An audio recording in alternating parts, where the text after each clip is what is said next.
আমরা কিন্তু সকাল সকাল বেরিয়ে পড়েছি। আমরা আজকে চলে যাব বেরিবাদে নদীতে গোসল করার জন্য। সো আমরা অনেকদিন পরে কিন্তু একত্রিত হয়েছি আমাদের বিশ্ব বাহিনীর টিমের সঙ্গে। তাই আমরা সকলে একত্রিত হয়েছি আর চলে যাব আমাদের গন্তব্যস্থান হচ্ছে আমাদের সে প্রিয় ঐতিহ্যবাহী বেরিবাদে, এবং বেরিবাদের নদীতে আমরা গোসল করব। প্রথমেই এখানে আমাদের আনন্দবাজার কেন্দ্রীয় জামে মসজিদ রয়েছে, আমরা এই মসজিদে নামাজ পড়ি। তো আমরা চলে আসলাম আনন্দবাজার। দেখতে পাচ্ছেন খুবই সুন্দর একটা বাজার, মাঝখানে রাস্তা এবং দুই পাশে হচ্ছে সারি সারি দোকান রয়েছে।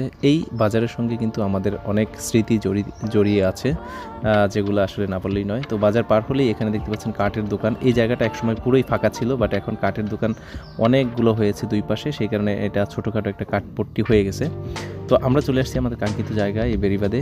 বাম পাশে দেখতে পাচ্ছেন এখানে অনেক পানি আছে, এবং আমরা যদি ডান পাশে খেয়াল করি বেরিবাদে, তাহলে পুরোটাই একবারে শুকনা মাঠ।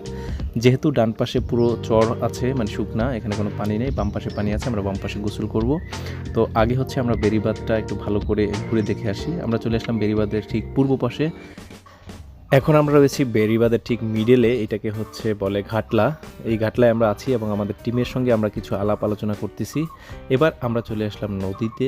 এইখানে আমরা সকলেই আসলে অনেক ফান করেছি, মজা করেছি, অনেকেই ফানি ভিডিও করেছে। তো সব কিছু করার পরে আমরা এখানে কি করলাম, একটা নৌকা নিয়ে নিলাম, যে নৌকাতে হচ্ছে পুরো নদীটা আমরা ঘুরবো। আমাদের টিমের সদস্যরা সবাই খুশি নৌকা নেওয়াতে। তো আমরা নৌকা নিয়ে চলে যাব একবারে নদীর মাঝখানে, নদীর ওই পারে, সব জায়গায় ঘুরবো।